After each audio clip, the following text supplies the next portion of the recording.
O canal Reinando em Vida convida você a se tornar um colaborador. Semeie em nosso ministério. Com a sua oferta poderemos produzir muito mais vídeos e dublagens para a edificação do corpo de Cristo. Esse é um ministério independente e por isso precisa da sua participação. Seja um multiplicador dessa visão, curtindo, compartilhando o vídeo com mais pessoas e ofertando para a manutenção do trabalho missionário.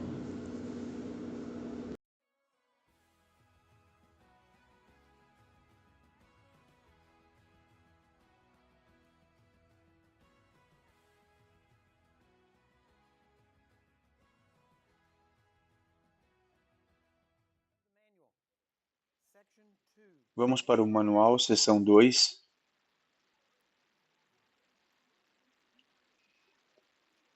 Página 22. Eu sei que avançamos um pouco, mas voltaremos a essas outras páginas daqui a pouco. Vamos analisar algumas das escrituras e queremos estabelecer algumas bases, a premissa de onde partimos. Então, primeiro, na seção 2, estamos falando sobre realidade, fato e verdade. Lembrem-se, a realidade, em grande parte, é a sua percepção, ok?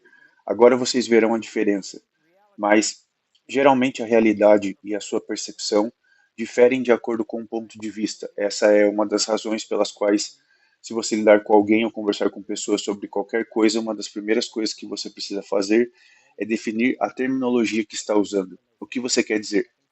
O que eles querem dizer quando dizem aquilo? Porque posso afirmar que vocês podem conversar com grupos religiosos diferentes e eles dizerem a mesma palavra, mas falarem sobre outras coisas. Então, para tudo isso, certo? A primeira coisa que você precisa definir é a terminologia. Na maioria das vezes, a realidade das pessoas, a realidade delas, e agora entenda que existe uma realidade que não é. Quero dizer, é simplesmente o que é, mas a realidade da maioria das pessoas é como elas percebem. Em outras palavras, você pode ouvir algo sobre alguém, você ouve um boato, essa pessoa fez isso ou aquilo, e é assim que ela é, e antes mesmo de conhecê-la, você já tem uma percepção dela. E até certo ponto, vai tratá-la de acordo com essa percepção. O que te disseram pode estar totalmente errado, e honestamente, quantos de vocês já passaram por isso? Ter uma ideia de como uma pessoa seria e ao conhecê-la descobrir que era totalmente diferente. E você tinha sido informado, ou de alguma forma passou a acreditar em algo diferente.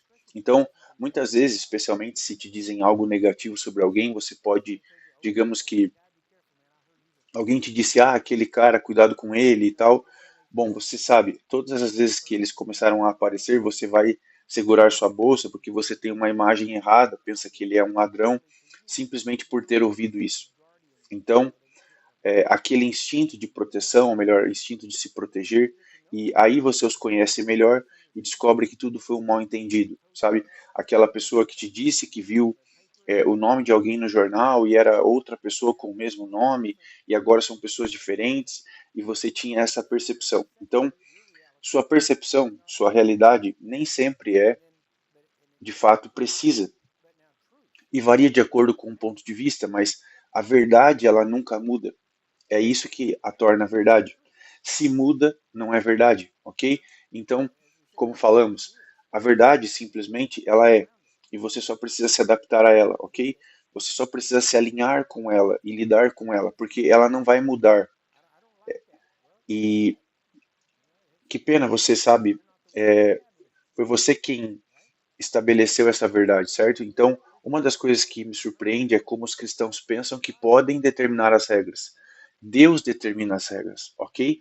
E você se alinha a elas. Ou está perdendo seu tempo se afirmando cristão. É simples.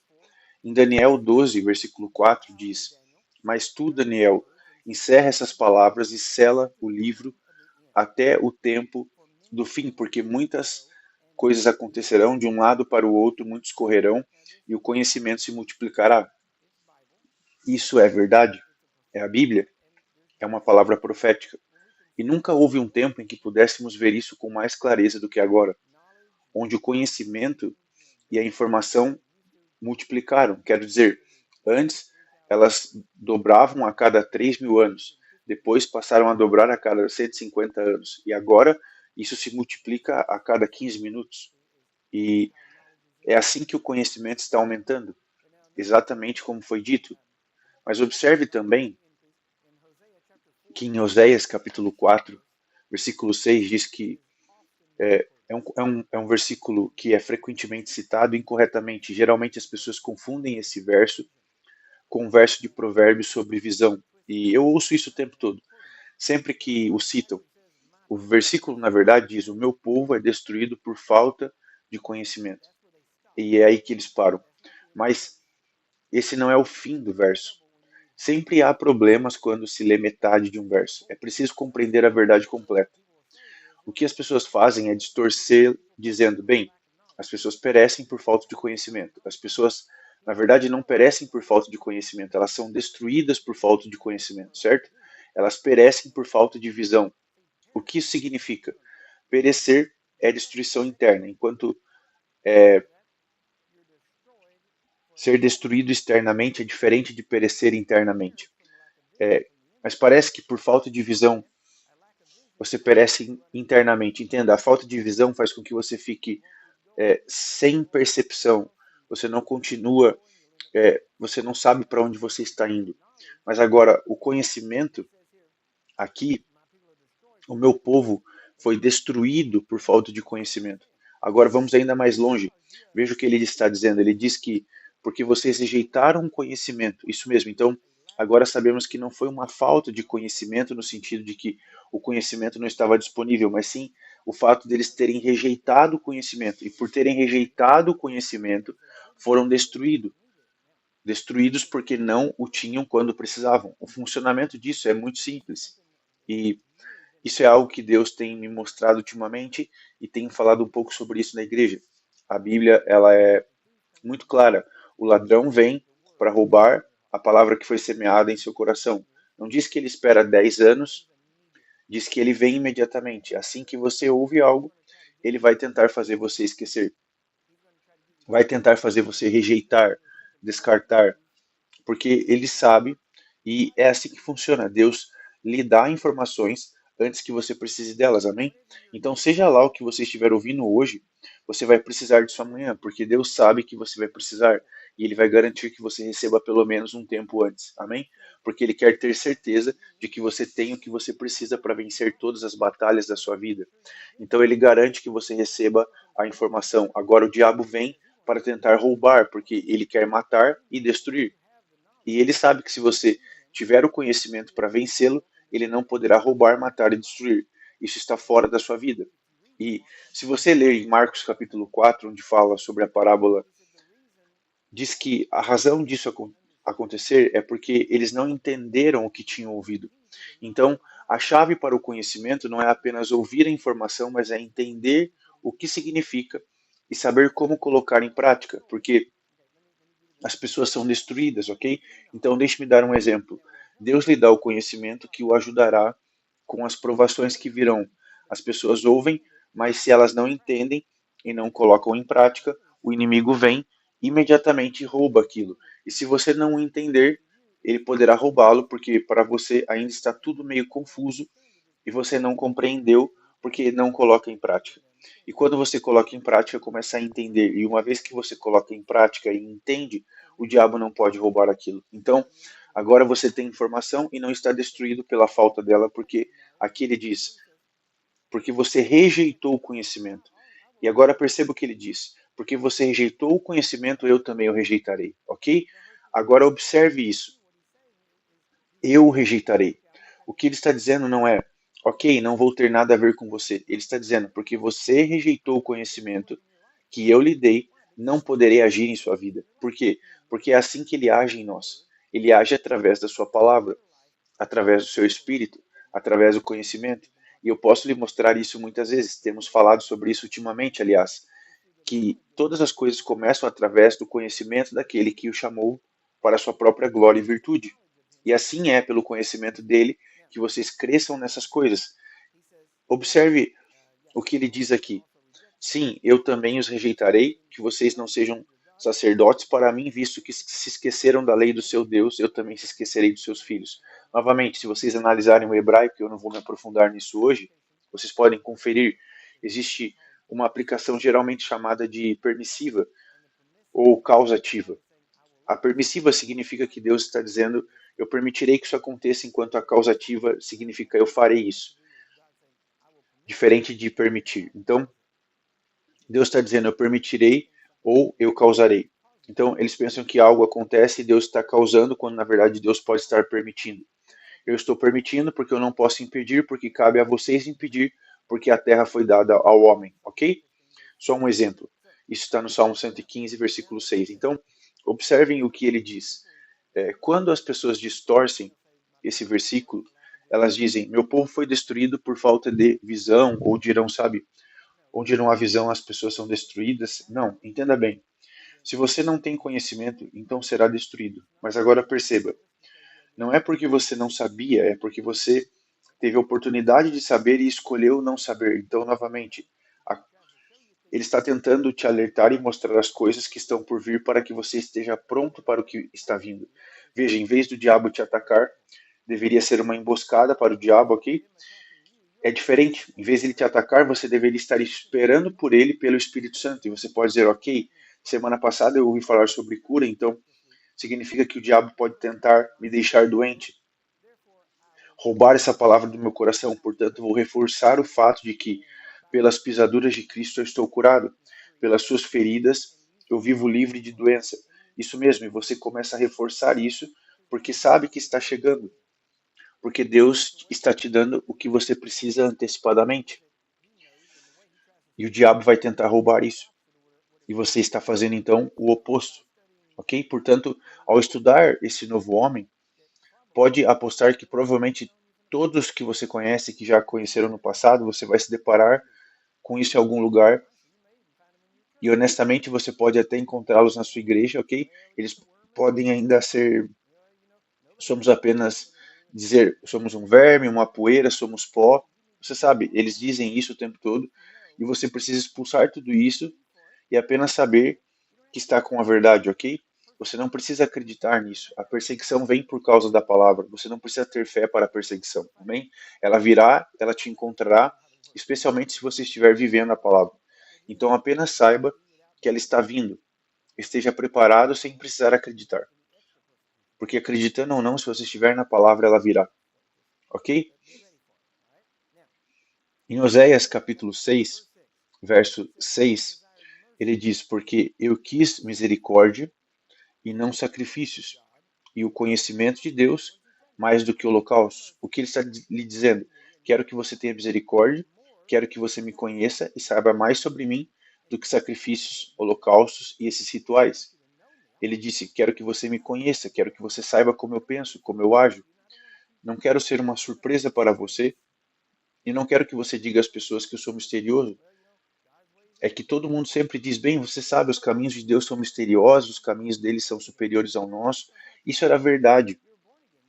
Mas não é verdade para nós. Você nasceu de novo, você tem o Espírito dele, você o conhece. E se você conhece a Deus, você descobre os seus caminhos. Ele já disse que tudo vai dar certo, o que ele vai fazer e como vai fazer. Então ele lhe contou tudo. Então se você não sabe, não é porque ele não contou, mas porque não há conhecimento em você. Amém? Observe o que ele diz em Abacuque, capítulo 2, verso 3. Eis que não vem do Senhor dos Exércitos que o povo trabalhe no fogo e que o povo se canse em vaidade, porque a terra se encherá do conhecimento da glória do Senhor, como as águas cobrem o mar. Ele disse, adivinhe só, está chegando, a terra será preenchida com isso. Agora mesmo, ele diz em 2 Coríntios 8, versículo 7, portanto, assim como vocês transbordam em tudo, fé, palavra, conhecimento e toda diligência. Ouviu que devemos transbordar em fé, palavra, conhecimento e toda diligência, e em seu amor por nós. Veja que você também transborda nessa graça. Agora, olhe para a próxima página. Aqui vamos apresentar alguns conceitos básicos e depois vamos partir para uma aplicação mais prática. Em 2 Coríntios 10, versículo 3, porque embora vivamos na carne, não militamos segundo a carne. Agora vejam o verso 4. Porque as armas da nossa milícia não são carnais, mas elas são poderosas em Deus para destruir fortalezas. Observe para que servem essas armas. temos discutido em nossa igreja local. No último domingo, nós vamos estudar a Bíblia e nos livrar de todas essas ideias, conceitos e sofismas que foram construídos, que formam uma camada ainda mais profunda de crenças limitantes. Essas crenças limitantes são apenas a superfície. Abaixo delas começamos a lidar com as fortalezas que distorcem nossa visão de mundo. As crenças limitantes são coisas que nos desequilibram, nos impedem de viver plenamente em Deus. Precisamos nos livrar delas para viver em plenitude, mas elas não são tão ruins quanto as crenças limitantes. Na verdade, parte de fortalezas, mas são como muralhas externas de uma fortaleza e são relativamente fáceis de destruir. Ah, isso é verdade, tudo bem, então sim, eu aceito como verdade. Por exemplo, no DHT destruímos várias vacas sagradas e é bem fácil fazer isso, mas aqui vamos começar a lidar mais com fortalezas e é aí que está o verdadeiro problema. A questão é que falamos sobre armas e nossas armas e as pessoas sabem a lista de armas que elas te dão. Eu não sei de onde elas tiram, porque não está na Bíblia, mas elas inventam um monte de coisa e precisamos perceber que todas as nossas armas, em primeiro lugar, não são carnais, o que elimina metade do que você vê nas igrejas. Porque a maioria das coisas tem a ver com o seu talento, com o seu dom, ou sabe, com o que você é bom, coisas como. Nós precisamos entender que ele disse que nossas armas não são carnais, não são da carne, são poderosas em Deus. Isso significa que estamos lidando com as ferramentas de Deus. Então, quando as pessoas dizem, bem, eu vou tentar isso, elas precisam entender que suas armas funcionam, certo? Elas não falham, são as armas de Deus. Primeiro, quando olhamos para essas armas, observe, o propósito delas, essas armas não são para lidar com demônios, certo? Essas armas não são para lidar com este ou aquele problema. Ele nos diz com muita clareza que as armas da nossa guerra não são carnais, são poderosas em Deus para a destruição de fortalezas. As armas de Deus são especificamente para destruir fortalezas na mente das pessoas, ok? Deixe-me voltar um pouco. Eu disse na mente das pessoas, porque é isso que elas são. Mas muitos de vocês podem estar pensando que fortalezas têm a ver com principados ou coisas do tipo. Isso não está na Bíblia, ok? Ela nunca disse isso. Primeiro, vamos voltar um pouco. Eu poderia abordar isso de mil maneiras diferentes, então eu estou tentando me concentrar em uma coisa só. Mas eu quero que você veja desde o início. Vocês nunca precisarão derrubar um principado. Por quê? Porque vocês não estão abaixo deles. Vocês estão assentados acima, ok? Precisamos internalizar essa verdade. Lembre-se, você não está aqui, você está lá. Entende? Entende? Estamos aqui, mas operando a partir de lá. Então, precisamos operar a partir dessa posição de vitória, assentado com Cristo. Assim, não derrubamos principados. Se fosse fazer algo, você os pisaria, os colocaria sob seus pés e faria os obedecer. Mas você não os precisaria derrubar. Aqui ele fala sobre a derrubada de fortalezas. Notem que ele não está falando de fortalezas sobre o céu, sobre uma cidade, porque não é assim que você as derruba. Ele está falando de fortalezas individuais na mente das pessoas. Ok? Vamos ver. Ele diz: vamos provar isso. Lembre-se, olha as escrituras e vocês podem consultar sua Bíblia. Tudo o que eu fiz foi copiar e colar, é muito simples. As armas da nossa guerra não são carnais, são poderosas em Deus para destruir fortalezas. Entende? Uma fortaleza, especialmente naquela época, e ainda hoje, era uma. Geralmente havia um castelo e uma parte do castelo era chamado fortaleza. E era para lá que as pessoas se refugiavam se tudo mais falhasse. Porque era considerado impenetrável, impossível de ser invadido. As paredes eram grossas e altas, o que lhe dava um bom ângulo para atirar flechas e outras armas. O importante era que era um lugar seguro, onde não havia como invadir. Agora, observe o que ele está dizendo. Essas armas, elas são poderosas em Deus. Em outras palavras, usam o poder de Deus. Então sabemos que funciona, ok? São poderosas em Deus para destruir fortalezas, derrubar fortalezas. Então, o objetivo das nossas armas é derrubar fortalezas, o que significa que não existe nenhuma fortaleza que não possa ser derrubada. Entende? Então toda fortaleza pode ser derrubada. Agora lembre-se, fortalezas não são necessariamente demônios. Demônios constroem fortalezas, mas as fortalezas não são demônios. Principados não são fortalezas. Eles as constroem, mas não as mantêm. Darei alguns exemplos em um minuto, mas observe agora. Se olharem no manual, há um ponto e uma vírgula logo após os parênteses. Isso significa que a frase não está completa, certo? Então, qual é a próxima parte dessa frase? Destruir imaginações. Observem que fomos direto para a mente. As armas de Deus servem para destruir fortalezas, que incluem, essas fortalezas estão na área das imaginações. As armas de Deus são poderosas em Deus para destruir ou aniquilar imaginações e toda altivez que se levanta contra o conhecimento de Deus. Vamos ver esse trecho. É muito melhor se nos concentrarmos nesse verso durante toda essa sessão do que se eu lesse 50 versículos para vocês. O que ele está dizendo aqui é que as armas da nossa guerra não são carnais, não são um raciocínio humano, uma maneira humana de pensar. Nossas armas são poderosas por meio de Deus para derrubar fortalezas. Ok? Como derrubar isso? Você precisa destruir imaginações e toda altivez que se exalta contra o conhecimento de Deus.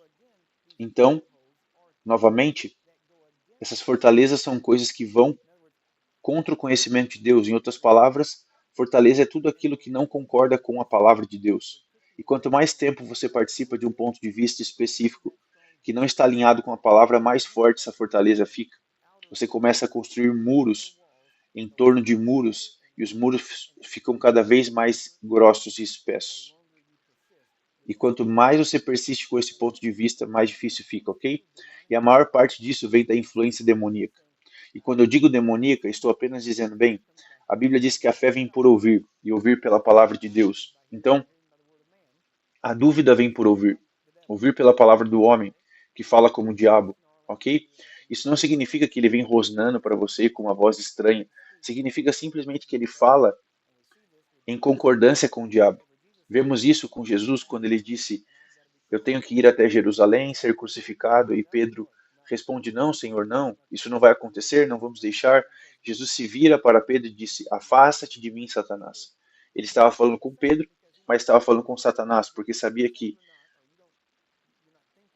você não pensa nas coisas de Deus, mas pensa nas coisas dos homens. É isso que ele disse, você pensa como um homem. Mas repare que ele o chamou de Satanás, por quê? Porque o homem caído pensa como o diabo. O homem caído tem a natureza e a mente do diabo, ok? E a única razão pela qual a maioria dos homens não agem como o diabo é porque estão ponderando as consequências. É por isso que quando param de ponderar as consequências, começam a agir como demônios. E é por isso que quando você nasce de novo, você recebe uma nova natureza, um novo espírito, e você deve começar a agir como Jesus. Você entende agora? Mas as pessoas, essas ideias, e poderíamos abordar diversas maneiras pelas quais elas surgem, mas essencialmente tudo começa assim como um pensamento, e esse pensamento é uma semente, e o pensamento geralmente vem de algum lugar, ok? Em outras palavras, você ouve uma palavra, por exemplo, Marcos capítulo 4, se você aplicar ao contrário, adivinhe só, a palavra ela é semeada nas pessoas o dia todo, constantemente. Elas estão ouvindo dúvida, descrença, palavras diabólicas e a mentalidade dele. E sabe, deixe-me dar um exemplo. Os comerciais costumavam ser a cada 5 minutos, agora a cada 1 minuto e meio, e são cada vez mais longos. E agora os comerciais são pequenos filmes, ok? Porque eles querem te envolver. E em algum momento você verá o mesmo comercial em um programa repetidamente. E toda vez que tem intervalo, lá está aquele comercial. Eles querem martelar a mensagem em você. E, sabe, a próxima coisa que você faz é ir até a farmácia e pensar, nossa, eu preciso tomar aquilo que estava no comercial. A gripe está chegando, a temporada de gripe está aí, e eles martelam essa ideia em você até que você comece a pensar assim. Deixe-me mostrar como isso funciona. Você vê um comercial de carro, e depois disso você vê esse carro em todo lugar. Por quê? Porque o comercial chamou sua atenção para ele e o colocou em primeiro plano. Na sua mente ele ficou em primeiro plano. Então, por causa disso, você agora está consciente daquele carro e o vê em todo lugar. E de repente ele está aparecendo, parece que em todo lugar. O comercial cumpriu o seu papel, fazendo você se tornar consciente daquilo. E se você continuar, provavelmente vai se endividar para ter aquele carro. Então a questão é que, assim que essas fortalezas começam, você pode ouvir uma coisa e não há lugar melhor para ver isso hoje em dia do que na política, por exemplo. A chave é continuar repetindo a mesma coisa, mesmo que seja mentira. Você vai acreditar e as pessoas acreditam, não importa o que seja. Mesmo que não seja verdade, eles vão acreditar porque continuam vindo. E foi o mesmo princípio que Hitler usou para tomar o poder na Alemanha.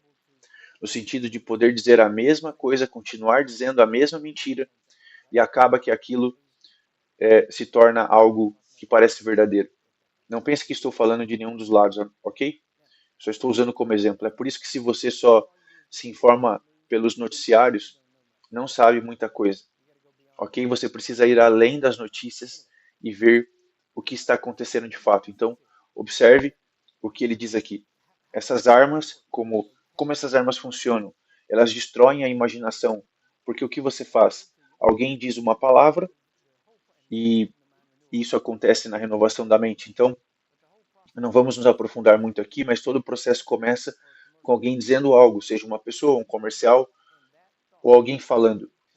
A palavra vem à sua mente e o que eles querem fazer é, você vai perceber que os comerciais tentam pintar imagens, eles tentam fazer você pensar como você se sentiria dirigindo por aí nesse carro de luxo, sabe? Como você se sentiria fazendo isso? Então, você tem todas essas coisas diferentes mas veja só, eles no fundo eles tentam te dar essa sensação, ok? Eles querem que você sinta algo, querem que você pense algo, querem que você imagine fazendo isso, porque se eles conseguirem fazer você imaginar, isso é imaginação. E essa imaginação é parte de uma fortaleza, e eles continuarão pintando essa imagem mais e mais até que se torne uma fortaleza. Esse é o propósito dos comerciais, mensagens e coisas do tipo. É a mesma coisa que o inimigo faz com você. Ele quer te dar uma imaginação. E tudo que ele precisa fazer é andar ao seu lado e te cutucar. Você pensa, isso doeu. Bem, pode ser câncer, pode ser isso. E você responde, não, não é câncer. Pode ser, sabe? Ou na minha época era, bem, você acreditaria, você sabe para onde vai automaticamente. É isso que o diabo faz. Ele simplesmente tenta, ele continua recuando para descobrir no que você vai acreditar. Sim, não é câncer, não é um derrame, não é um ataque cardíaco, é o quê? E quanto a isso, sabe bem, talvez o que você acreditaria? É indigestão, como é? Ok, acredito que seja indigestão, certo? Bem, vamos trabalhar nisso. Então, ele tenta ativar a sua imaginação e é incrível como assim que ele faz isso, a próxima coisa que ele faz é você encontrar onde quer que você esteja indo, por exemplo, trocar o óleo do seu carro, fazer qualquer coisa do tipo, e haverá uma revista lá e ela diz como determinar se a dor lateral é câncer, ou se essa dor na sua lateral pode ser algo, uma outra coisa. E aqui estão 7 pontos sobre isso e se alimenta disso e tenta construir aquilo. E esse é o começo de uma fortaleza. E uma fortaleza não é instantânea. Geralmente não. Não vou dizer que não possa ser, mas geralmente não é. Normalmente uma fortaleza é construída tijolo por tijolo, camada após camada. E a única maneira de derrubar essas coisas é, primeiro, não permitir que ela aconteça. E como não permitir? É muito simples. Primeiro, construa a palavra de Deus em você. Isso se torna uma proteção para que você não seja enganado.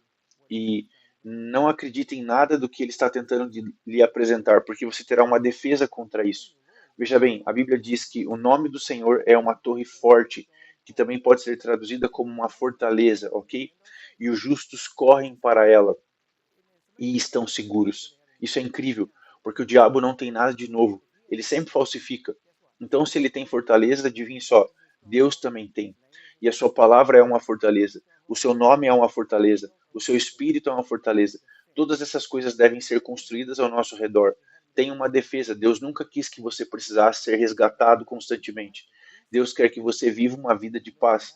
Ele quer dizer que no meio da batalha, entenda que sempre haverá uma batalha, ok? Mas você pode ter paz em meio à guerra. Assim como Jesus teve paz na tempestade, você pode ter a mesma paz. Mas ele espera que você viva como um vencedor para que o inimigo tenha que atacá-lo e não que ele esteja sempre tendo que resgatá-lo do que o inimigo já fez com você. O problema é que a maioria das pessoas não recebe informação até estar no meio da guerra, até estar no meio da batalha.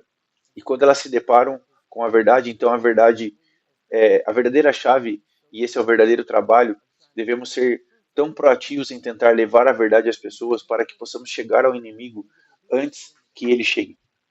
Chegar às pessoas, melhor, antes que o inimigo chegue. E quando fizermos isso, poderemos começar a proteger as pessoas em vez de ter que resgatar. Mas agora estamos apenas tendo que resgatar as pessoas. É por isso que é importante que a gente divulgue essas coisas e vocês compartilhem. Amém? Então, muito bem, observem o que ele diz que derrubamos imaginações pelo poder de Deus e toda altivez que se levanta contra o conhecimento de Deus. Novamente, tudo se resume ao conhecimento. Saber que algo está se exaltando contra o conhecimento de Deus, é preciso ter o conhecimento de Deus para identificar isso. Se você não tem, não sabe o que está se exaltando. E na maioria das vezes agirá como se fosse conhecimento de Deus. Esse é um problema. Bem, Deus, por exemplo, Deus usa doenças para ensinar as pessoas. Vejam, isso não é o conhecimento de Deus, é contra o conhecimento dele. Mas se vocês já ouviram isso, garanto que ouvem isso mais em púlpitos do que em comerciais de TV, ok? E por que vocês ouvem isso? Vocês dizem ok e permitem que essa fortaleza comece. Então, temos que voltar, destruir essa coisa pela verdade da palavra. E vocês não sabiam que algo estava se exaltando contra o conhecimento de Deus, porque não tinham o conhecimento de Deus para se defender. Faz sentido? Ok? Agora, observe. Esse é um outro aspecto do que essas armas fazem. Levar cativo todo pensamento à obediência de Cristo. Novamente, observe que diz que essas armas nos ajudam a levar cativo todo pensamento à obediência de Cristo. Isso significa que essas armas que temos, elas são a principal arma que temos é a espada do Espírito, que é a palavra. Essa é a principal arma e é realmente nossa única arma verdadeiramente ofensiva. E você encontrará nas Escrituras, na palavra de Deus. E sempre que você tem a palavra de Deus já incorporada em você, agora diz, observe o que ele diz, levando cativo todo pensamento. Observe que você não é capaz de impedir que todos os pensamentos venham. Você não pode controlar o que ouve. E Jesus nunca disse que devemos controlar o que ouvimos. Preste atenção ao que você ouve. Ele disse, preste atenção em como você ouve. Veja, você não pode impedir o que alguém lhe fala, mas você pode decidir como ouve aquilo. Você ouve como, isso é interessante, deixe-me verificar. Ou, isso é uma mentira, eu sei que é mentira. É discordar da palavra de Deus. Veja, você está determinando como ouviu aquilo. Ele disse, prestem atenção em como vocês ouvem. Então você tem que se certificar de como ouve. Se aquilo que está sendo dito está de acordo com a palavra. Então você não pode controlar necessariamente que os pássaros voem sobre a sua cabeça, mas você pode impedi-los de fazer um ninho ali. Então você nem sempre pode impedir o que ouve, mas pode decidir se permanece ou não com aquilo. Então o nosso trabalho, quando ouvimos essas coisas que negam a palavra de Deus ou negam o conhecimento dele, nosso trabalho é levar cativo. O que isso significa? Isolá-las, não deixá-las se juntarem a outros pensamentos para que essas coisas não concordem entre si e construam uma fortaleza, ok? Então você as isola. Você tem que olhar, ouvir e dizer, não, isso não é verdade. Então você decide se fica ou se vai embora. E assim você submete essas coisas à obediência de Cristo. O que significa que você diz, não, não foi isso que Jesus disse. Não é isso que a Bíblia diz. A Bíblia diz isso, você está submetendo isso à obediência, fazendo com que se submeta à palavra de Deus. Amém? Agora vou lhe dizer, vamos ser francos, não estou aqui para, vamos lhe dizer a verdade, isso nem sempre é fácil. Leva tempo, leva consistência. Ele disse que a cada pensamento, isso significa que há um esforço da sua parte para prestar atenção conscientemente ao que você está ouvindo e como está ouvindo, sabe? Essa é a principal razão pela qual o inimigo tenta acelerar tudo. Ele tenta apressar as coisas e tenta fazer com que você tome uma decisão agora. O que eu preciso saber agora? Diga-me o que você quer, sim ou não, vamos lá, vamos fazer. Ele está tentando te pressionar. Você não vai pensar e não tem tempo para absolver isso, mas ele tenta te apressar e sempre que ele tenta te apressar, pode apostar que ele está tentando te passar algo, certo? A melhor coisa a fazer quando alguém tenta te apressar é parar e ir embora. Por quê? Por que você está com tanta pressa? Se você me der alguns minutos, eu penso sobre isso e a resposta pode ser sim, mas se você precisa da resposta agora, eu posso te dizer que a resposta é não. Por quê? Porque não é mais seguro do que sim. Amém? Melhor prevenir do que remediar. Então, vá com calma. E você vai perceber que tudo é rápido, tudo, sabe? Micro-ondas, sociedade, tudo agora, celulares, a cada poucos segundos eles tocam e você tem que checar. Nós todos nos tornamos acelerados. Cada um de nós toca o celular, seu celular pode tocar e você pega o seu. E você já reparou que o celular de alguém você nem recebe nada e fica lá parado, o telefone delas toca e você pensa, queria que o meu telefone tocasse também? Queria. Sabe, nós nos acostumamos tanto com isso. Mas veja agora o que ele diz em Efésios capítulo 1, verso 17. E essa é uma oração que Paulo está fazendo para que o Deus de nosso Senhor Jesus Cristo, o Pai da glória, vos dê espírito de sabedoria e de revelação no pleno conhecimento dele. Perceba que não para por aí, o espírito de sabedoria e revelação, por quê? Porque você não precisa apenas de sabedoria e revelação, você precisa de sabedoria, revelação no conhecimento dele. O conhecimento de Deus é o único conhecimento que vale a pena ter, ok? E ele diz, para que os olhos do vosso entendimento sejam iluminados, a fim de que saibam qual é a esperança da sua vocação. Perceba, a esperança da sua vocação. Não diz que vocês saibam qual é a esperança, porque vocês precisam da esperança para ter a vocação. Não. Por isso ele nos deu o ministério da reconciliação. Agora somos embaixadores de Cristo, para que possamos alcançar o mundo para ele. Paulo diz como se Deus estivesse suplicando a vocês por nosso intermédio. Em outras palavras, Deus está agindo através de nós. Precisamos perceber o quão conectados estamos a Deus e o fato de que não há distância entre nós e ele. Esse é o cerne do que vocês estão vendo.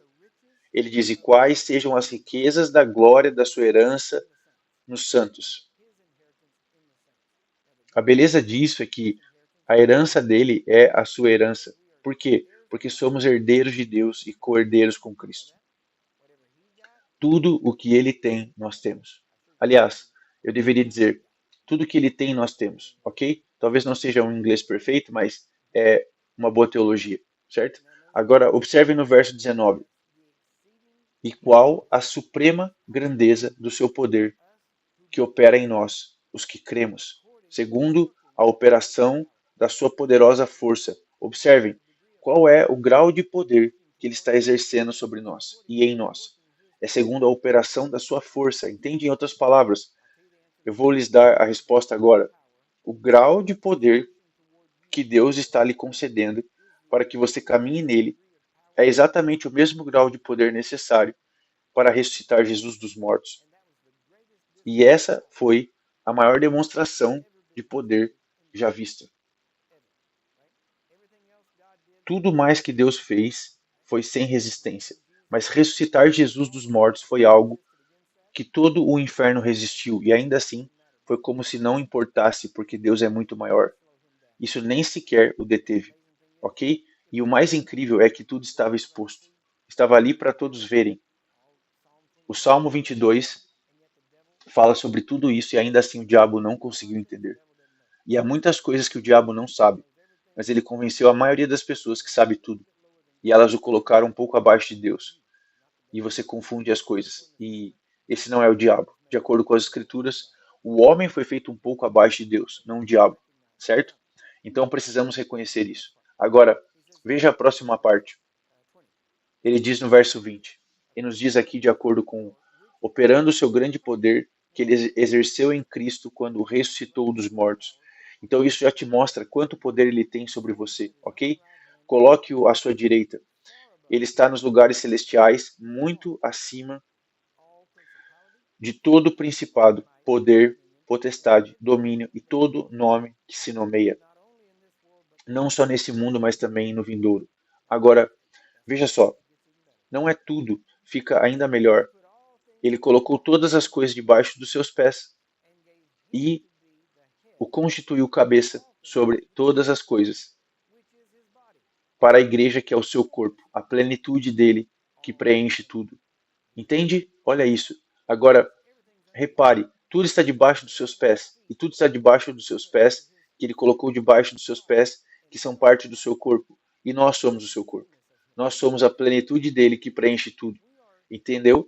Nós somos, vou dizer da maneira mais simples possível, não tenho tempo para me aprofundar muito agora, mas você precisa entender que nós somos o que faz Jesus ser Jesus na terra. Amém? Pense nisso. Nós somos o que faz Jesus ser Jesus na terra hoje.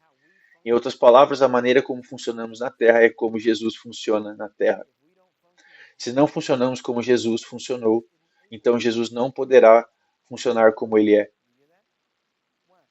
Você entende? Porque somos o seu corpo que preenche tudo em todos. Nós somos a plenitude dele. Isso significa que tudo que ele tinha, nós temos. Tudo com que ele tinha para trabalhar, nós temos. Deus não espera que façamos o mesmo.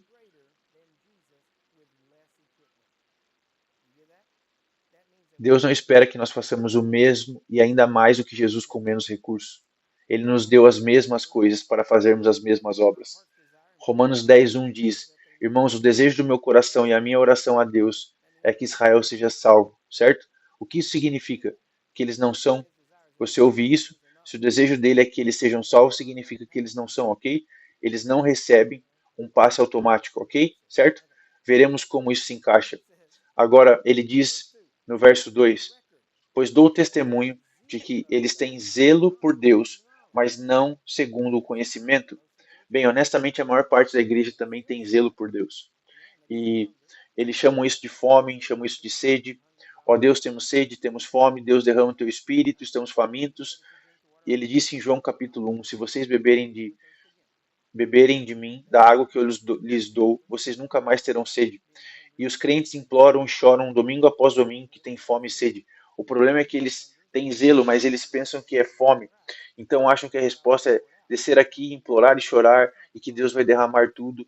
E se esse não é o problema, então essa não é a resposta. O problema é que elas têm zelo, mas estão todas reunidas na casa do Pai, em vez de irem para a vinha do Pai, certo? Elas têm zelo por Deus, querem fazer algo por Deus, mas não sabem. Disseram-lhe que é fome, por quê? Porque honestamente a maioria dos pastores quer que elas fiquem na igreja e venham aqui porque ficam bem nas fotos e fica bem na mídia, porque elas trazem dinheiro e todas essas coisas. E em vez de usar esse zelo para sair e realmente mudar o mundo, e esse é um problema, não é que você tenha fome de Deus. Você teve fome e sede de justiça e foi saciado. Agora você é a justiça de Deus em Cristo. Então você não tem mais fome nem sede. Agora você tem zelo. Mas o problema é que se você não saber o que fazer com esse zelo, acaba não fazendo nada. E isso se transforma na ideia de que as minhas necessidades não estão sendo atendidas, mas Deus já atendeu as suas necessidades, de acordo com as suas riquezas em glória. Amém? Efésios 1:3 diz que ele já te abençoou com todas as bênçãos espirituais nas regiões celestiais. Isso significa que Deus te deu tudo. Você já foi preenchido, você já recebeu. Ele já te abençoou. Não há mais nada que ele possa te dar. Não há mais nada que ele possa te dar. Ele te deu a si mesmo. E honestamente, sejamos honestos, se ele deu a si mesmo e isso não fosse suficiente, então estaríamos todos em apuros, ok? Mas ele disse muito claramente que nos deu Jesus, e se ele nos deu Jesus, ele não nos daria tudo o mais que diz respeito à vida e à piedade, ok? Então, se ele já nos deu isso, entenda, se ele nos deu Jesus, diz que ele nos deu tudo o mais no que diz respeito à vida e à piedade. Em outras palavras, quando Jesus veio, ele trouxe tudo o que era necessário. E se ele deu Jesus, tudo veio com ele. Eu digo assim, quando Jesus entrou em você, ele trouxe tudo o que era dele, ok? Ele não deixou nada para fora.